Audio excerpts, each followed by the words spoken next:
Freedom is realized through transcendence. Potential is expressed through life. Together, they reveal the gift of being human. Welcome to Centered, Becoming Whole in a Chaotic World.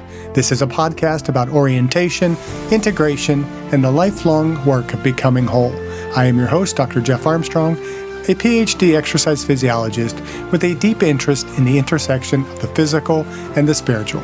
My guest is Blaise Kennedy, a teacher and guide helping people integrate awakening through an embodied developmental approach. Blaise works at the intersection of consciousness, nervous system capacity, and relational healing, showing how growth stabilizes faster in supportive connection than isolation. You'll leave this episode with clear frameworks and practical ways to turn awareness into lived change. Well, Blaise, welcome to Centered. It's my pleasure to have you on. I think we're going to explore some really deep topics today. So let's just kind of jump into it with a question. Looking back, was there a moment when your life began to orient around what mattered most? Yeah, there was a really decisive pivot in my life. It's a very easy question to ask. Although I will say there have been so many insights that progressively have shaped my journey, but I struggled a lot as a young person, as a teenager, a child and teenager. And I, broadly speaking, I was not able to apply myself to do good. I sort of wanted to, but I really struggled. I was impulsive, avoidant. I had no pain tolerance. I couldn't stay on task. I didn't really know what I wanted. And I got really lost in the shuffle of growing up. I didn't grow up very much. And I struggled with drugs until I was in my early 20s. And I got sent to a treatment center. And the change occurred, the pivot occurred over a course of months, really, even before I went there, where I kind of got done with a way of life, a way of orienting to life. And I decided I was going to live a spiritual life. And I was so far away from being able to actualize that. But at the treatment center, I had some very basic instruction, like, be honest, say what's actually true for you. And I realized I didn't know very much about myself. And I had never considered that. It was actually a shock to me. I thought I was very smart. And I realized that I actually did not know about myself. And this fascinated me. I thought, how can I not know about myself? There's this thing called self-knowledge or self-awareness, and I don't have any of it. And I thought, no wonder I'm not doing well in my life. How could I possibly be successful if I'm just talking? And what I found is that although self-knowledge can be painful and challenging and uncomfortable, it was the first time in my life that I had ever used my intelligence in a way that was satisfying. I wasn't solving some sort of external problem in the world, which people can be deeply fascinated by. I was kind of solving an inner puzzle, an inner journey. And I found that I had a tremendous aptitude for it and a hunger for it and a work ethic for it. And this is the pivot point in my life. I sort of realized I found it. Everybody has their thing. There's musicians, there's actors, there's scientists. I found my thing. It's called inner discovery or spirituality. And I started with really basic, just noticing what's going on for me, and being honest about how I feel and telling people what's really true for me, and really build from there. That's what we call big P purpose. Yeah. And what I had found previously is most of the things that I had done didn't enrich me. Like, if you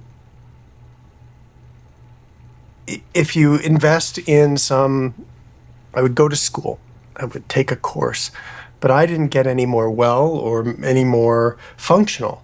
I accumulated knowledge that didn't really help me. And this is the first time that all the things that I learned about myself made me a functionally better person. I just felt enriched by the journey. And so that purpose was backed up by just results, like all the time. Everything improved my life so rapidly. I was so happy to have something that was working for the first time in my life. So one of the themes of this podcast is fragmentation.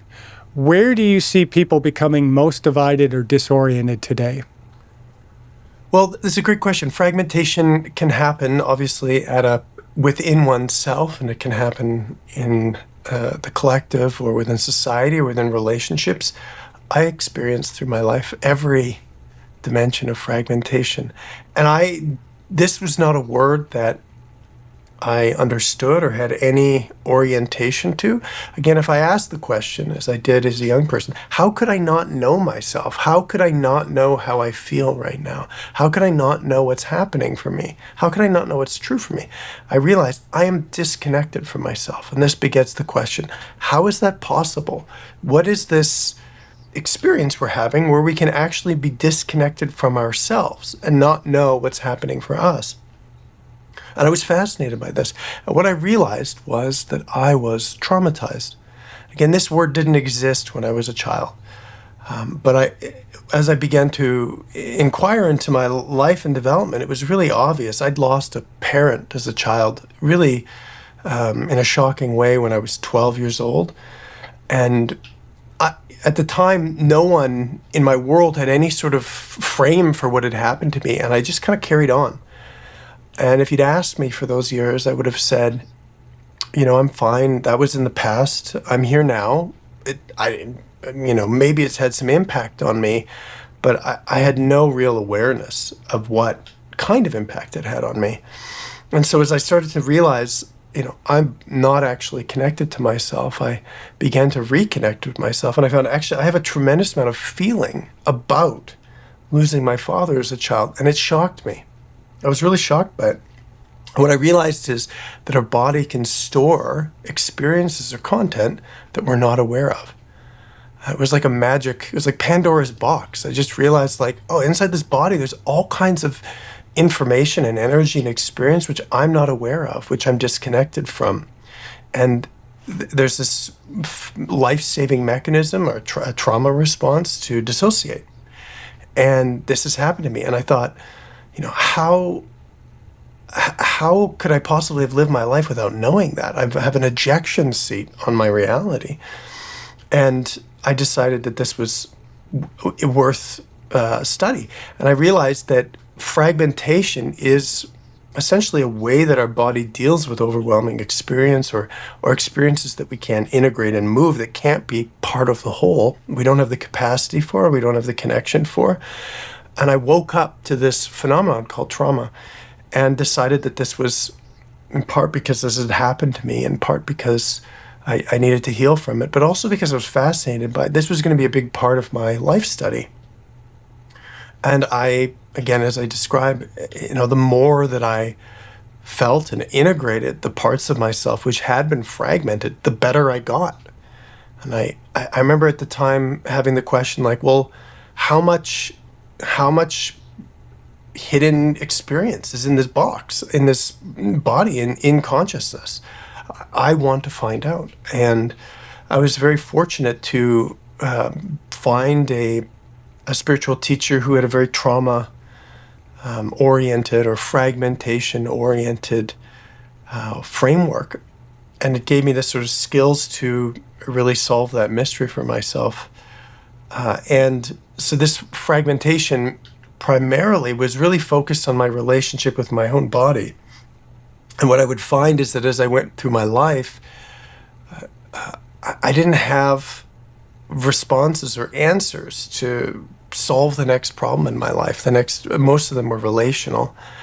And I found that the more that I integrated myself, I would bring more of my intelligence on board, and then I would have more capacity to deal with my life.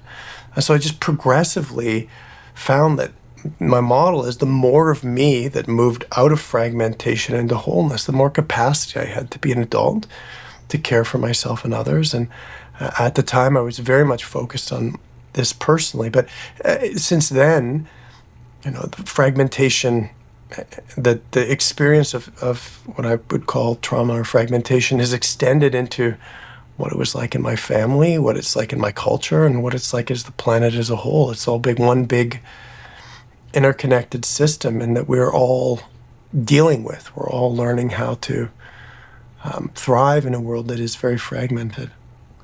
So what do you think is most pulling people away from a centered life right now? Well, if we continue on the theme of trauma and fragmentation, I think it's very important to recognize that our system has two kind of orientations when it comes to health, and one is a survival strategy, and one is a healing, a movement towards wholeness. I believe, and I've experienced, that there's a movement to survive difficult and overwhelming experiences, and there's a movement to heal from overwhelming experiences. And so when I see what moves people away from a centered life or health in general, it's a survival impulse, or it's some strategy at whatever level of the body and mind or the culture to deal with difficult or challenging experiences, whether they're in the present moment or whether they're stored in the past, or whether the body is trying to deal with having the past not come up. And so there's a mechanism to move away from the center and wholeness. And this is because there's essentially insufficient capacity within the system to create the healing response. So the second movement, a healing movement, is really turned on as more capacity becomes available. And so if you ask me what moves people away from being centered, I would say it's essentially a strategy that keeps us safe when there's insufficient capacity. Makes sense. And so how do you personally keep transcendence from becoming abstract or theoretical? I know you talk a lot about consciousness and things like that, and some listening can think that this is just really a bunch of metaphysical, intellectual kind of stuff. How do you keep it from being just overly theoretical and being more practical in your life? Well, first I want to describe the landscape with which we're making a bit of a transition in our description from healing or embodiment into transcendence and these higher spiritual concepts. There's many of them, and we can get into the specifics of them, but often I have found that these two things have existed in two different worlds. And so when I started my journey, I wanted both of them. I was really curious about God or the nature of reality, and I was very curious about my own actualization and my own healing. And I found that therapists didn't really orient towards God, and most spiritual teachers didn't orient towards therapy. And in many ways, you can look at this from a sort of a Western and Eastern model. I think the West did some amazing evolutionary development of therapy over the last 100 years, increasingly making it very powerful and efficient. And I'm a product of that. But most of the spiritual traditions are either monastic in some form or come from the East, and there's a kind of collision. I am a living experience of the collision between therapy, or the integration, the defragmentation between therapeutic modalities and more orientation toward the transcendent. So when I started, I kind of had to go to two different places to experience this. And there are teachers who are very good at helping guide people to make transcendence a non-theoretical experience. That's their specialty. Their specialty is orienting people to practices that help us be present to higher realities rather than think about them.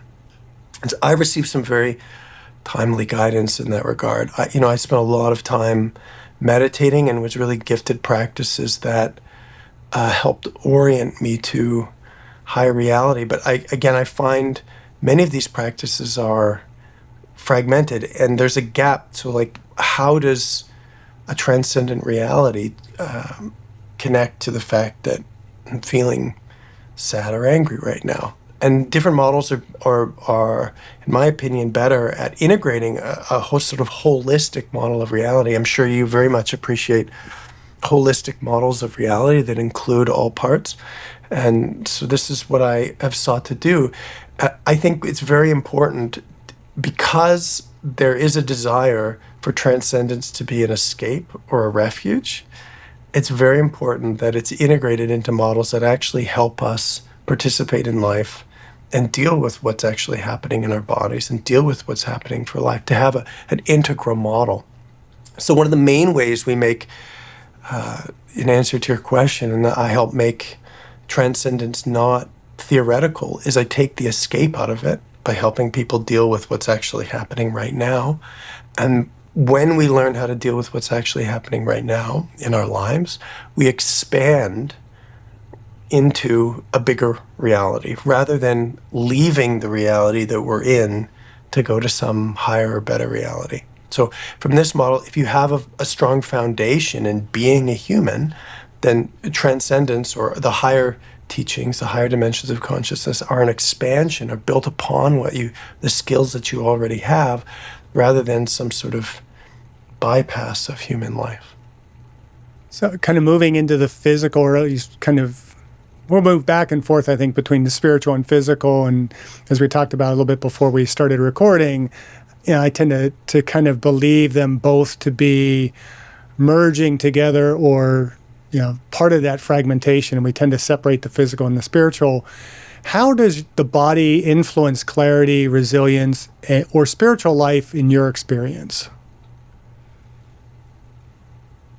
Well, it's really important, again, my emphasis is on trauma, to realize the impact that trauma has on our nervous system and our body in general. When we are fragmented internally, we're basically asking our body to hold itself in a very complicated structure of parts. So take, for example, I'll talk through what I experienced as a child. My father dies. I experienced an overwhelming amount of grief. I can't handle that grief. So my body has to store and suppress that energy. And one of the impacts this has is it fragments my nervous system, and it creates like different rhythms and different realities, different truths, different flows of energy within my body. I break up the whole system to create these sort of compartments of energy. And if you think about any major city that has a highway or rail system, you realize that the value of a highway or rail system is that it's interconnected. If suddenly you had all these roundabouts that didn't go anywhere, or cul-de-sacs, suddenly your transportation within your city becomes very non-functional. It's very confusing to get around. So this fragmentation of the nervous system is made possible through contraction. It actually takes effort to hold the body separate. And this is a sort of hidden tax on our life, is to be in a state of tension. Often, as I would describe with myself, we don't experience this tension directly. We experience the symptoms of it. Because we leave our body, essentially, when we have overwhelming experience, we don't actually feel what's happening there. We just feel the symptoms of that. So there's this sort of hidden tax. So when people come back into their bodies, one of the first things they will notice is they're landing in the effort of holding whatever it is that needs to move. There's an activity and there's a tension that they then learn to release. So this means, as I've found in myself and over again, many of the symptoms that people have that they don't understand, like, I don't know, they have tension in a part of their body or stress on some physical system, what they don't notice is there's an activity of contracting, a work that they're actually doing unconsciously. They're putting stress on their body to hold it. And this stress, again, is a tax that we can relieve ourselves. So every time we learn to integrate some part of our experience, we relieve ourselves of having to put stress on our system. And so what are the limitations, or what's the ceiling of how relaxed a person can be, how fluid and flexible a person can be? I just have not found one yet. But I think this is one of my major contributions to physical health, is helping people learn how to relax in a fundamental way. There's stretching and there's movement, but it's still these things which are essential. These things can often move against the holding that we naturally are doing in our body. We're holding our emotions, or we're holding ourselves separate from other people or from life, or holding our will down. All of these things are a stress that we're then trying to stretch out or stretch through. And an integrated practice would say, I have a movement practice and I have some sort of inner practice where I'm releasing the tension that I carry so that when I stretch, I'm not stretching through essentially a resistance. So, how do you cultivate intellectual depth in this distracted world? Well, again, I don't teach that so much. I think what I would say about that is I invite people that your nervous system, your thoughts, your feelings, your sensations, your brain, your arm, your leg are not separate systems. So most often in the West, we have our intellectual life is separate from our emotional development or our physical development. We tend to think of them very separately, which is why when you go to university, they just sort of fill you with data primarily, traditionally. And of course, as you're describing in your own career, that's changing because, as you're describing, there's this evolutionary process. I'm sure if you go to universities all over the country, you'll find increasingly students' emotional well-being is taking up a lot of space, probably more than ever. So what I would say is that your thoughts, feelings, and sensations are not designed to live in isolation. So what I found is that although I was smart as a child, I had no focus. I had a difficult time retaining information. I had struggled with memory. I struggled with showing up. I struggled with all the things around my intelligence, not my intelligence directly.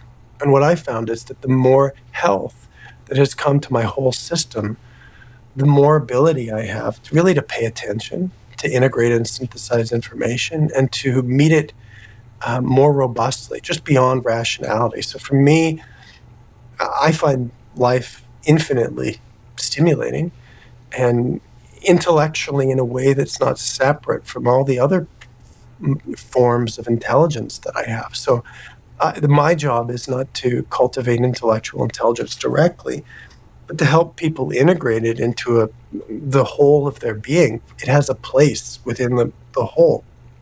And, whereas many meditation practices will sort of de-emphasize thinking in the mind, I would more emphasize that it has an integral place rather than being the dominant way in which we interact with the world as part of a holistic system of intelligence that we interact in the world. And I find this much more satisfying personally, and it allows us to really bring health to the mind and our thinking in general, because the health of our mind is very much connected to the health of our body. So, building off of that, where do you see emotional reactivity undermining otherwise intelligent individuals? On the internet. Oh, I mean, this is a very, very, I laugh about it. It's a very, very powerful, important topic. What I find, every argument that I've ever had and or witnessed has the same characteristic. There's a strong emotional charge in the nervous system and everything goes faster. And now our thinking, the things we say and do, are in response to an emotional charge. It's like a wave that we get carried away on. And we can be very convinced. In fact, it's often feels even more convinced. We're more convinced that what we're saying is true or powerful because it's carried on this wave of charge. But if having gone through this hundreds and hundreds of times, most of the time I realize most of the things that I was actually saying that were rational or that sounded intelligent were part of the system that is essentially trying to protect me from whatever it is that I'm internally perceiving. It's part of this defense mechanism, essentially, or survival strategy of my body. So no matter how clever or powerful feeling those things are, I've never found them to be essential or really honest. And so, my process has been, I had an argument, I have a charged experience, some period of time goes by, and as the emotional charge dissipates, I started to realize, well, none of that was really valuable, helpful, or important. I don't want to do that. So what I'm going to have to do is I'm going to have to dismantle or deal with whatever that charge is and come back in a fresh way. And what I have found over time as I've dissipated so much emotional charge in me is that my relationship with rationality and facts and a perspective and a way of seeing the world has become increasingly flexible. My mind and my opinions, so to speak, are flexible, increasingly flexible, representing the flexibility of my whole being. And so I no longer sort of find myself with very rigid beliefs anymore. And I can't argue with people. I have a really hard time arguing with people because I can appreciate pretty much everyone's perspective. I can see where people are coming from, whether it's true or not. And in this way, I find it really hard to take fixed positions on most things. And I think this has made me a much more honest intellectual person, much less sure of myself, much less able to tell you what's going to happen or what is happening. And I just see examples of this all over the world where people are so sure of what they're saying. And they're brilliant people. But then you listen to someone who's also so sure of what they're saying the exact opposite thing. And they are, instead of their intelligence integrating, it represents fragmentation. Instead of them working together to pool the essential knowledge, there's this breakdown, and people get more caught into what they're saying, and we get further away from the truth. So in this way, my insight about my own integration and the way to resolve conflict within myself, now I seek to do that within the world and within relationships. My dream would be that when people have insight and intelligence capacity, it would pool rather than to fragment into these association groups. Like every major important issue essentially breaks down into some sort of conflict with two sides.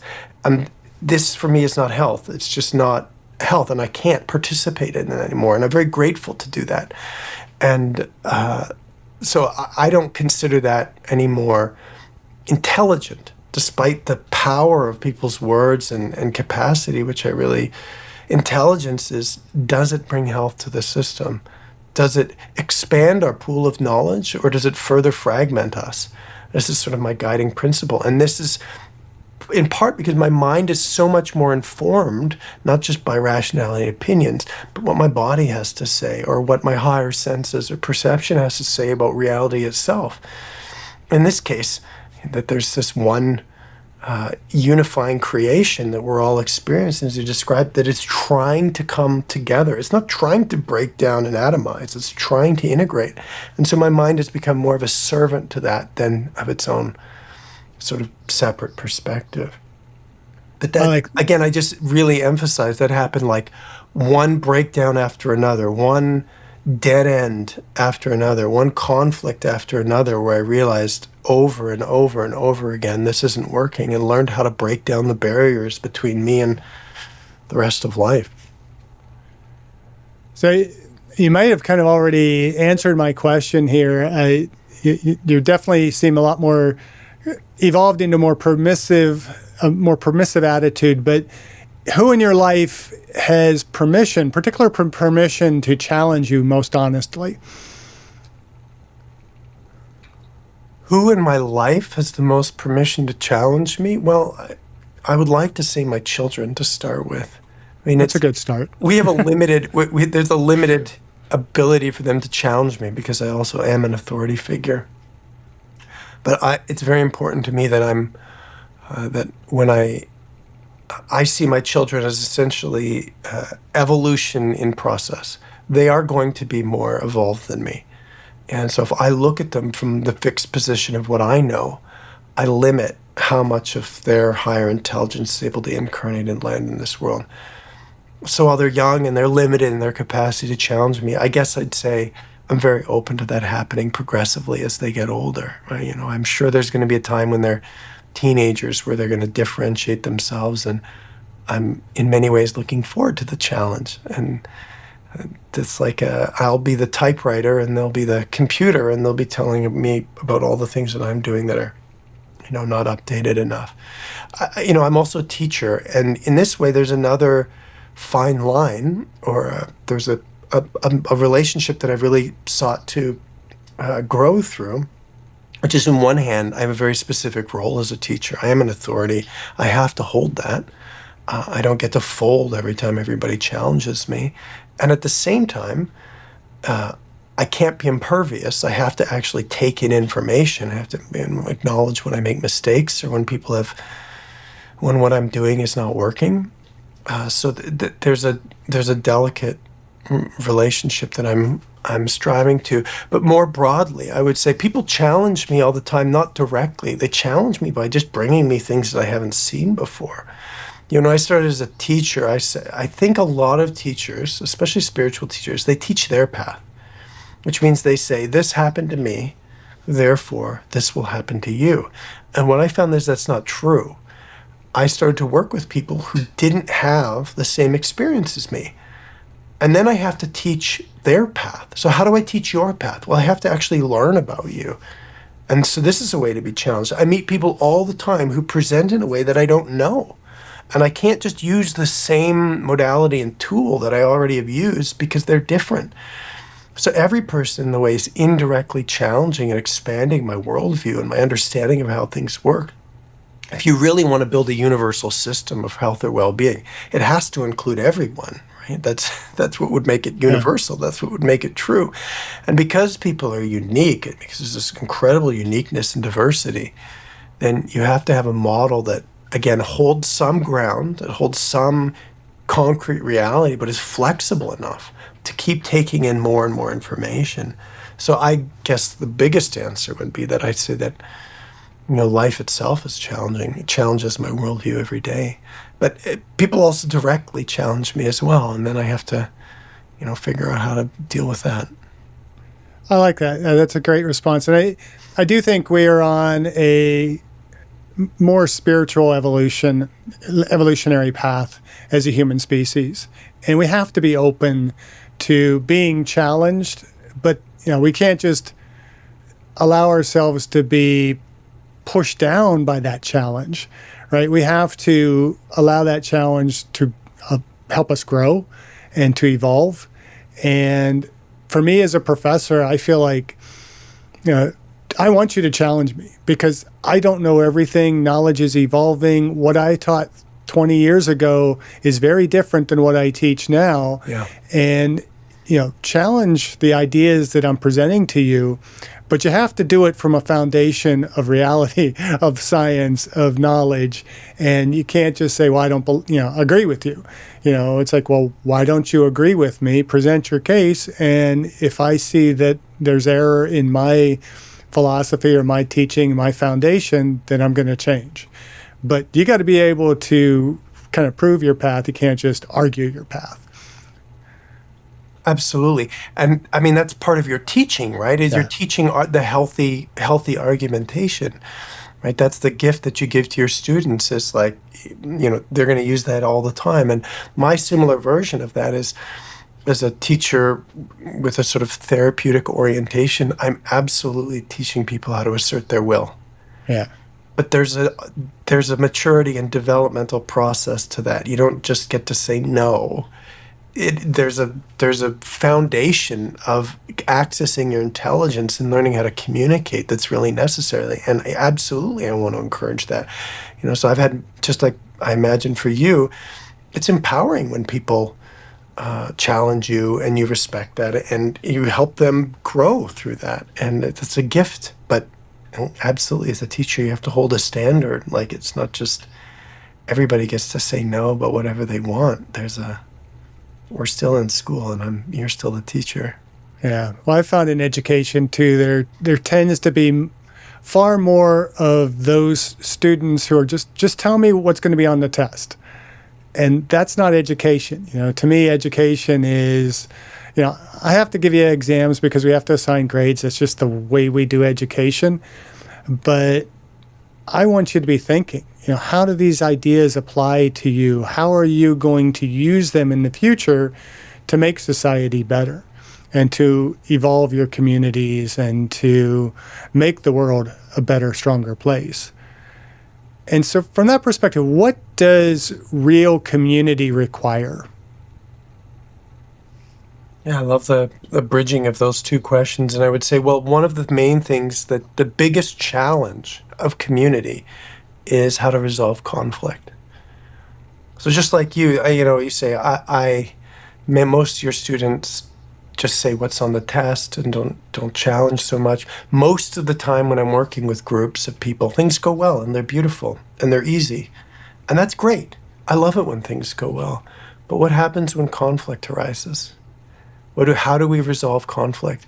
And I think this is the biggest challenge that human beings have day to day in their relationships in their world. And if we want to build an organization that's really, including all our experiences and feelings, we're going to have to learn both how to get comfortable with conflict, but have a meaningful way to resolve it in a way that the organism actually gets more intelligent. And what I see, especially in spiritual communities, that they are either organized to avoid conflict, which is really understandable. So, for example, if you go to a meditation retreat, no one looks at each other and no one talks to each other, and the teacher is the only one who talks. And wow, you've really simplified the process in a way.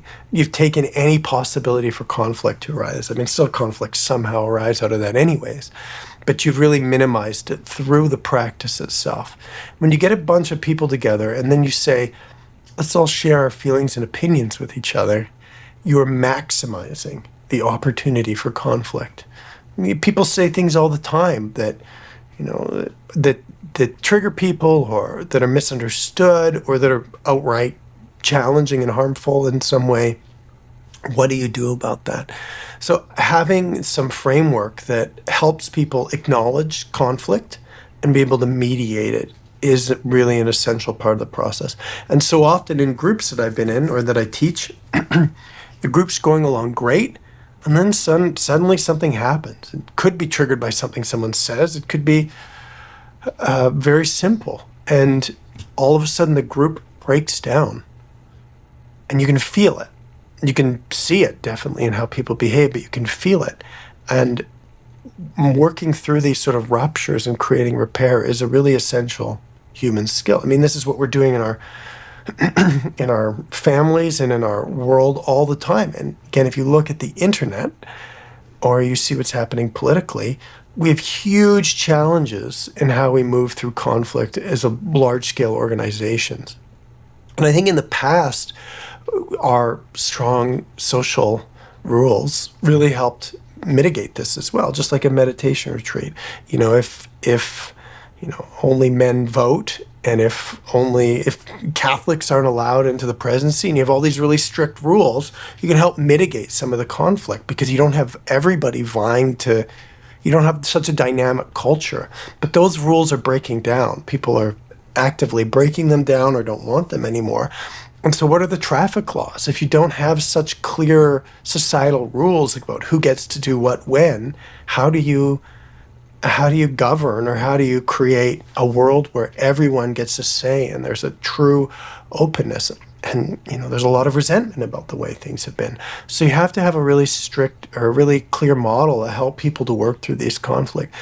And one of the main points of this is people need to be able to differentiate between the past and the present.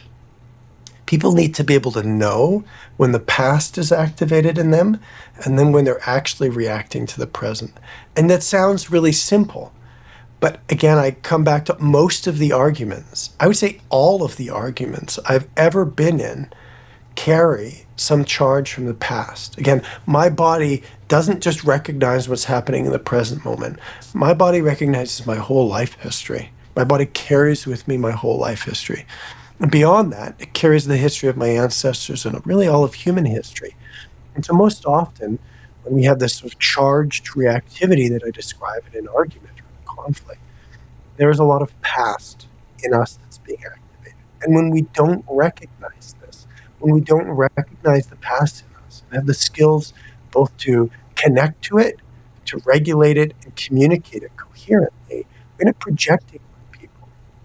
And when we project on people, they have a really hard time dealing with it. Essentially having a conflict about something that's not true. I mean, I could pick umpteen examples from my life, from my world, where people get triggered I get triggered about something that's happened in the past, and I project it onto our present moment. And our culture doesn't have a really clear agreement that this even happens. We're barely coming into the recognition that the past is alive in us. As I described when I was growing up, the concept of trauma didn't exist.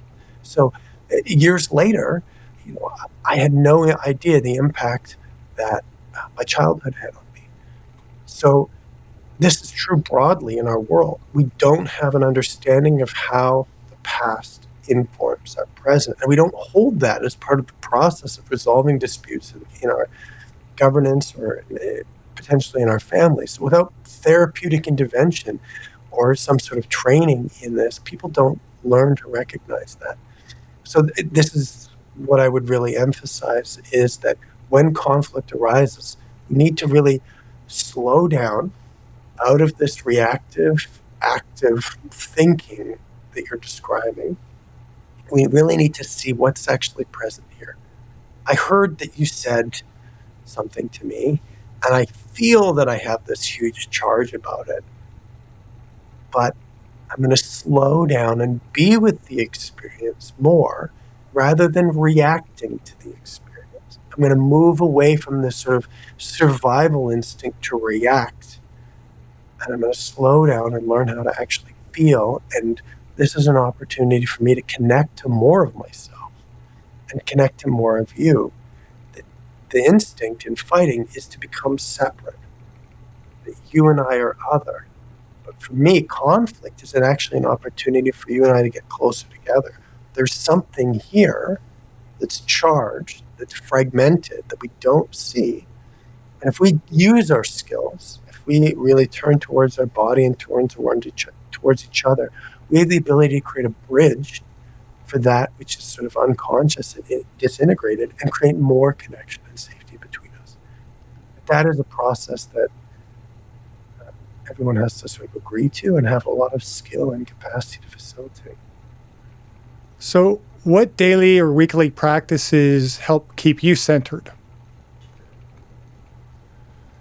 Yeah, well, it's changed over time. I used to spend a lot of time meditating, and I found that I did it out of love primarily, but I found that was not enough. I realized that I needed also to have a lot of connection with people. I needed to move my body. I needed to do work. And so today I would say, because I am multifaceted and multidimensional, my sort of self-care centering practice is really is my whole life. My whole life is geared towards that. So working with clients and living my purpose and running courses, this centers me. It centers me in my purpose and in my intelligence and in my curiosity and in my adultness. Sitting in meditation centers me. It helps me process what happens. It helps me process anything that's left over. It helps me relax. Listening to the sound of the birds centers me. Being with my children centers me. Being with friends. Moving. I've done all kinds of exercise in my life, but I recently got into doing wave-like movements with my body, because I realized there's this thing called fascia that we can exercise by doing fluid movements, and I've been doing that, and it feels great. So my orientation would be that my whole life should revolve around my wellness, and because I'm multifaceted, it's a whole bunch of different things that I do. There's no one thing that I would do. My whole life is now sort of geared around what creates wellness for me. Whether it's financial or physiological, it's all the same to me. That's an indication of a centered life. That's so true. Yeah, I think the more centered we are, the more we're going to be doing everything from the standpoint of, this is making me centered. Yeah, and for me, this is what it means to be happy as well. Is to live a life that's authentic to what feels right and good for you in all of the ways that we exist. And I'm so fortunate that that's what my life looks like. I was so worried when I was younger that I was going to have to spend my life doing something that I didn't want to do.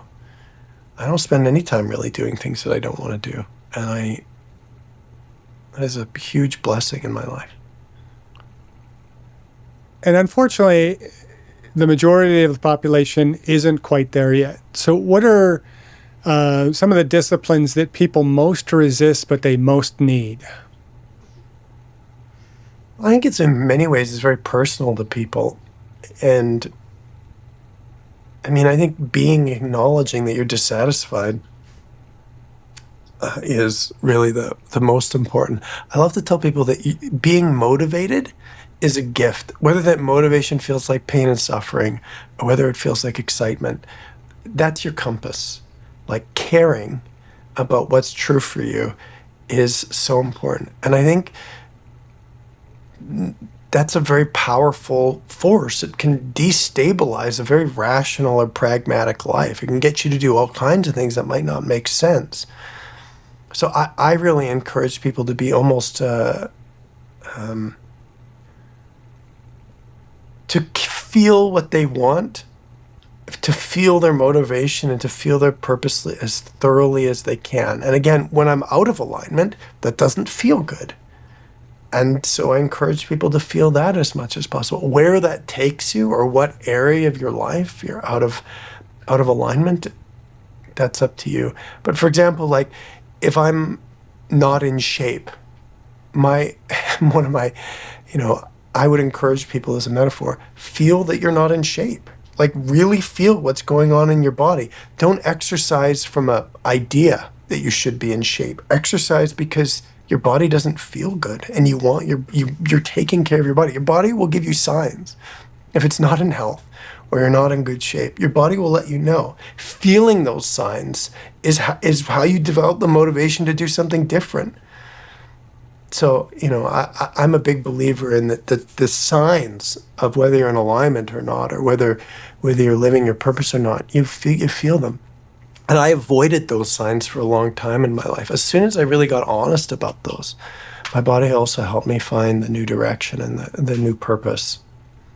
And what are some of those warning signs that tell you you're becoming fragmented?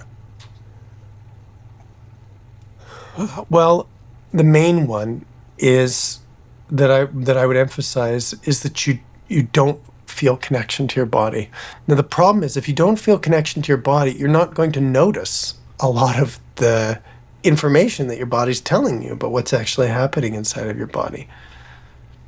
So I didn't even know to feel my body for most of my life. It was a radical concept when I sort of heard, hey, did you know that you can actually feel your body? I just took it for granted that I was. I never had considered that I wasn't feeling my body. As I started to feel my body gave me a lot of feedback. So if you don't feel your body, then there are going to be symptoms in your life. Feeling bored, feeling depressed, feeling an absence of meaning in your life, feeling unsatisfied, feeling like you're not doing it right. All of these things for me are signs, not that there's something wrong with you, but actually there's a deeper you to connect with, and you're currently running on an absence of information. You're getting a bad data, and these are signs. So what does somebody do when they feel unsatisfied or like they're not having meaning? Well, you can distract yourself from that. That's one option. You could, go buy another Porsche or whatever it is that makes you feel good momentarily. But again, my invitation is to the opposite. Just really let yourself feel unsatisfied. It's not a mistake. It's like a hazard light on the dash of your car. It's telling you something important. If every time the check engine light came up on your car, if you just distracted yourself, you get yourself in a lot of trouble. When the check engine light comes up on your car, it's an opportunity for you to look deeper inside your car to find out what's going wrong so that you can fix it. It's not like life's not trying to ruin your day. Life is trying to help you fix your car. So similarly, in a world that offers so many distractions and where there is this survival impulse to escape discomfort, I think the biggest challenge is helping people, encouraging people, and supporting people to face what's going on underneath their distraction, to even recognize that that's a possibility and encourage their discomfort and their anxiety and their dysfunction and say, yeah, it's really okay to have those symptoms and to turn towards them. It doesn't make you abnormal. This whole world is like that, and you're not alone in it. It's not just you, it's all of us. Like, we all have this mechanism that says when things aren't working, to not feel good about ourselves, or to, not feel like we're living a meaningful life, and encourage people, to support people, to say, that's actually a positive sign. You have the opportunity to turn your life around. So do you believe human life is moving towards something? And if so, what? Yeah, that's a big question. I mean, I have my data set, right? I have my amount of information, and everybody has their model.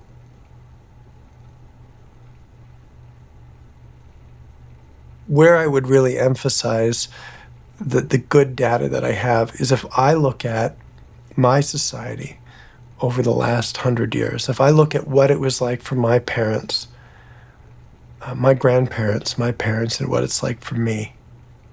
And what I notice is that health as a concept, as an experience, is both much more, we have a much greater feeling that we need it, and we have much more information about how to get it. Both are true. So some people would look at our world and say, wow, it's falling apart, or it's getting worse. And I open to hearing the ways in which that is true.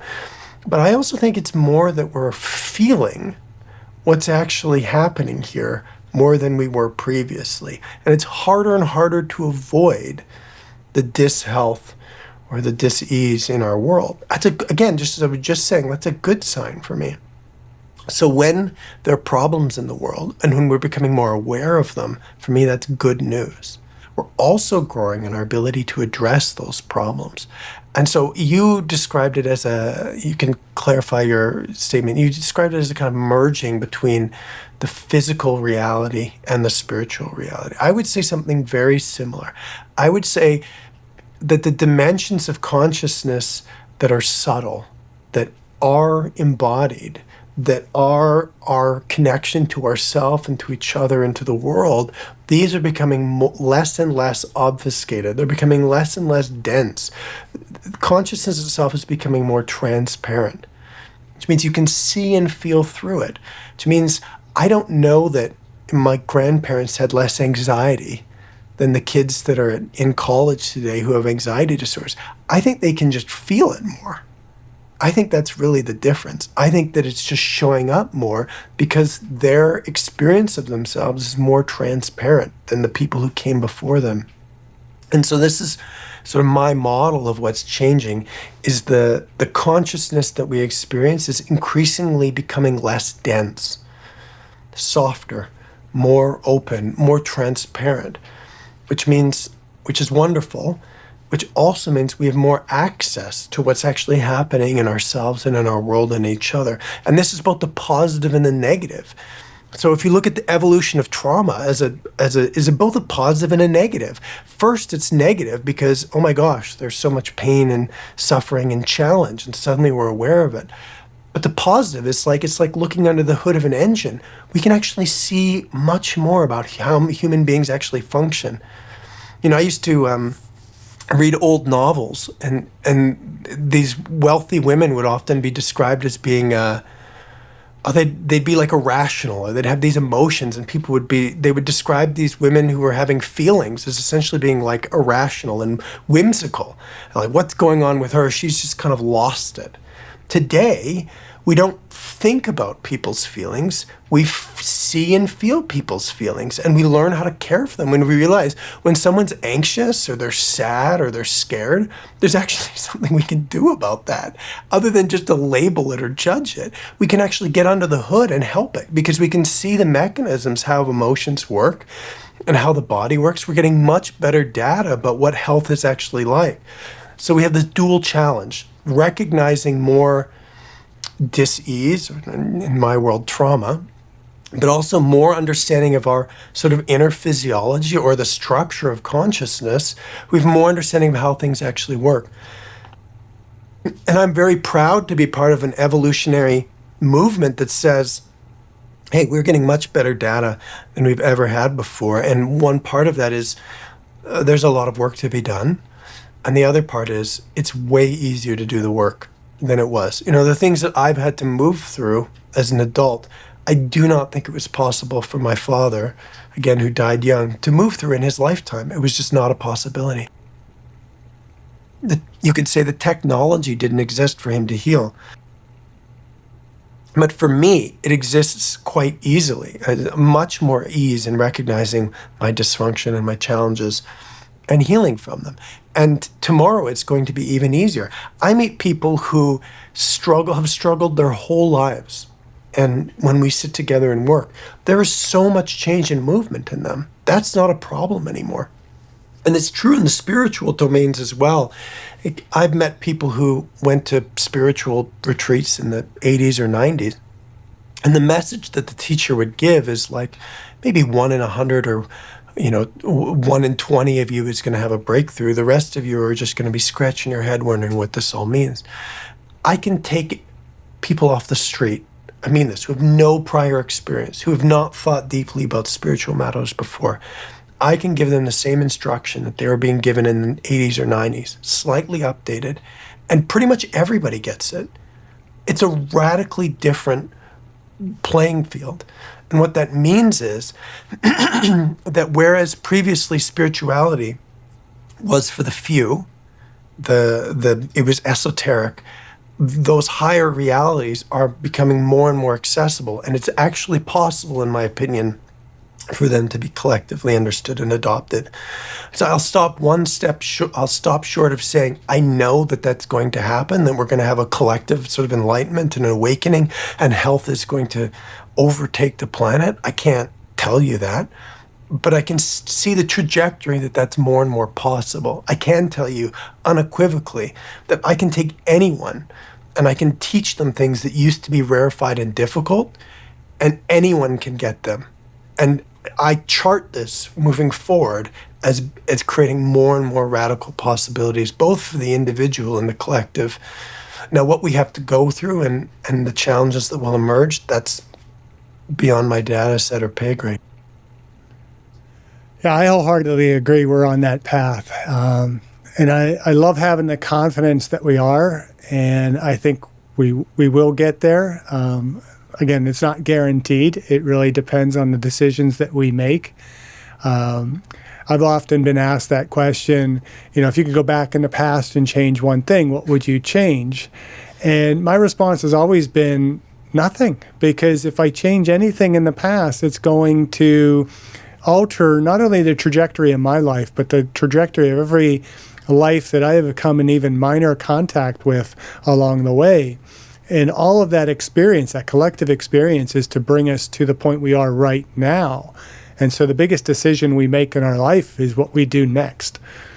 Not what we did in the past, but what we do next and where we are attempting to go with that. And I think you're right. We're much more open and available to those decisions and those opportunities.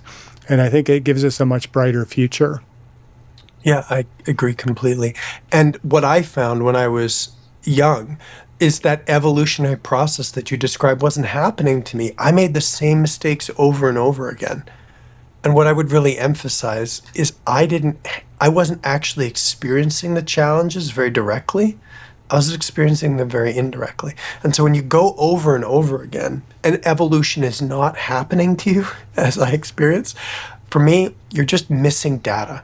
There's something about that experience or what's happening that's not engaging that growth mechanism, that healing mechanism, that evolutionary mechanism. It's the same as if somebody, had a movement pattern that caused an injury. You'd be like, well, we're missing something in the chain of movement. Like, why is this happening? If we don't know, there's some information that we're missing. And so a big part of my contribution to the evolutionary process is to help people get more information about what's actually happening for them, and so that they can do the thing you're describing, which is make the next moment be informed by what's actually true now. So what belief do you think people must let go of in order to flourish? again, that's highly unique, highly unique. I'll just take this as a launching pad to share something that I'm particularly passionate about. For some people, it's probably not the belief that they need to let go of in the present moment.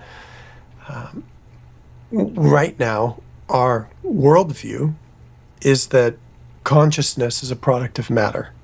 Our entire civilization is built around that premise on some form. So matter is the ground, and we build on top of that. And we've in many ways sort of rejected the spiritual systems that say the opposite, that say consciousness is creation. Everything that is created, everything that exists is a product of consciousness or creation or spirit. And I long for the world to return or evolve back into a framework that actually puts consciousness and creation, you could say the creator, at the base, at the foundation of reality, and matter becomes an expression of it. I think it's much more efficacious. So most people on their personal spiritual journey, that's not how we necessarily need to make a shift. We just progressively recognize, we tend to go top down. So we go, well, of course I need to know how I'm feeling. If I'm depressed, I'm not going to be happy no matter how much money I have. And then we go, well, I go a little bit deeper to get even more satisfaction. And then I go a little bit deeper. We don't start with this radical supposition or premise. So most people in their lives sort of dismantle beliefs one at a time and progress deeper until they come to some fundamental understanding about the nature of reality. But I think collectively as a society, I would love for our society to organize around human well-being and consciousness as essentially the way we make the world better. Currently, it's kind of inverted. We think if we make the world better, then people will be happy. If we have more stuff, if we have more money, if there's more jobs, if there's more iron ore, whatever it is, we think if we do more from the physical plane, if we harvest more physical resources, then the world will be better. And there's a really good case for that, right? We've brought people out of poverty. Look what China's done in the last 50 years. They've revolutionized their country and the Industrial Revolution. But I think there's limitations to that. And so globally, I'd like us to return to a model that says it's actually through the health of the individual and the consciousness of the individual that the collective forms a higher state of consciousness. And through this, all these individuals, interconnected into a web of life, connected to all the earth and all the rest of the universe. This is our strategy for well-being and abundance. For me, a big part of my life mission is how do we get to that orientation collectively? How do we get to a world where the source of well-being is not, and energy is not oil derricks and mines, but actually the birth of every single human being that is alive. When that becomes our organizing principle, I don't think we have limitations anymore. I mean, we could chart out our growth to the highest potential. So you work with individuals on a regular basis from this perspective. So if somebody listening or watching right now is feeling particularly scattered or fragmented, what is one step they can do this week to begin becoming more centered?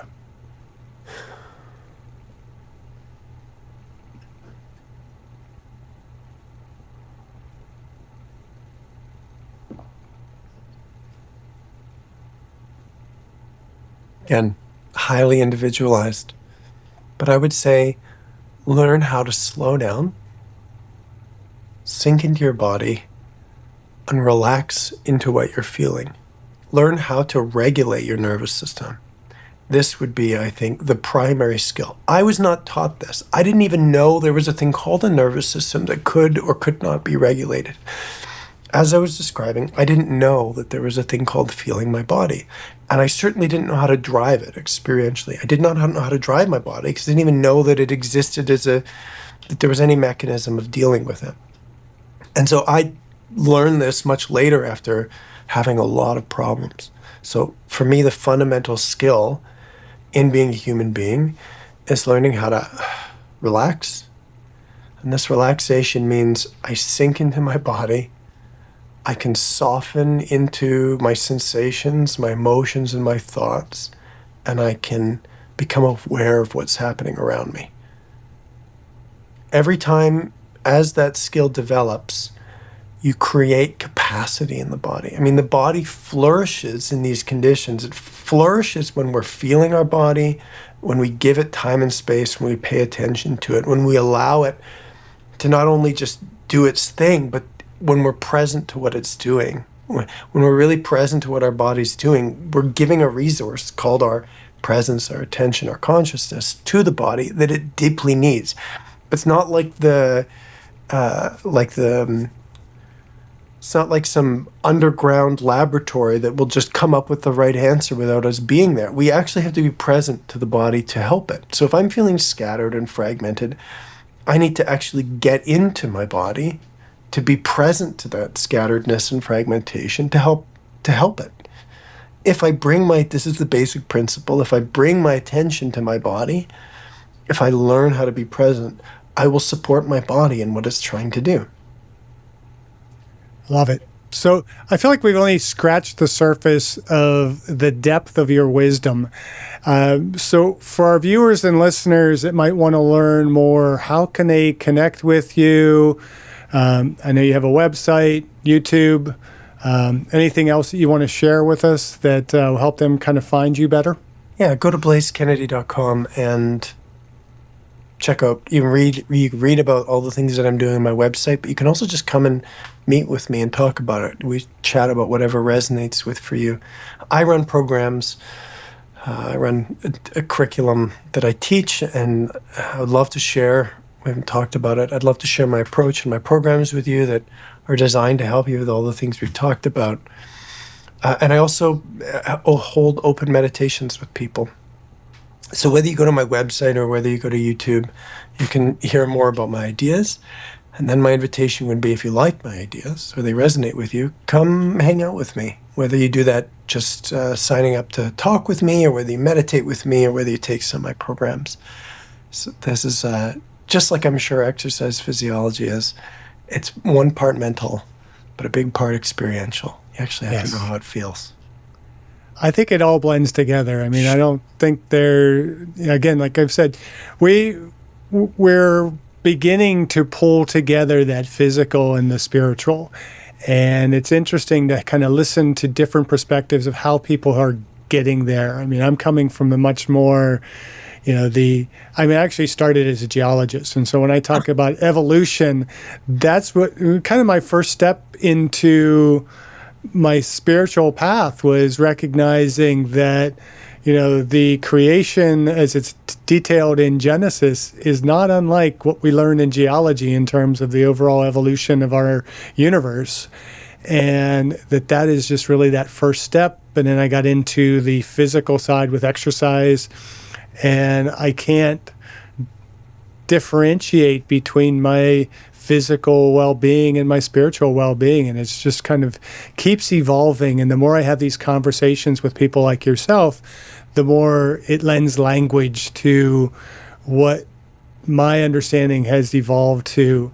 And just collectively, I think we're moving towards something really, really special. And so I really appreciate your time today and the depth of your knowledge and understanding. And I hope our viewers and listeners will connect with you a bit more. Are there any final words for our viewers and listeners to kind of wrap up today's conversation? Well, I like where you finished. I always echo this as well. This is a really exciting time to be alive. There are always going to be challenges, and that's part of it, is learning how to face them. Growth is challenging, and the truth is challenging, and yet I think this is a really exciting time, and I think I'm very optimistic about human intelligence and human capacity and human evolution. I'm very pro humanity. So I share your enthusiasm. I echo your enthusiasm. Well, on that note, I'll thank you, and we'll have to have you back to get deeper into some of these conversations. But until then, just keep doing what you're doing. I love it. Thanks, Jeff. Thank you for listening to Centered. Please like, follow, and share with someone who could benefit. And if you'd like to support the show financially, you'll find a tip jar in the show notes.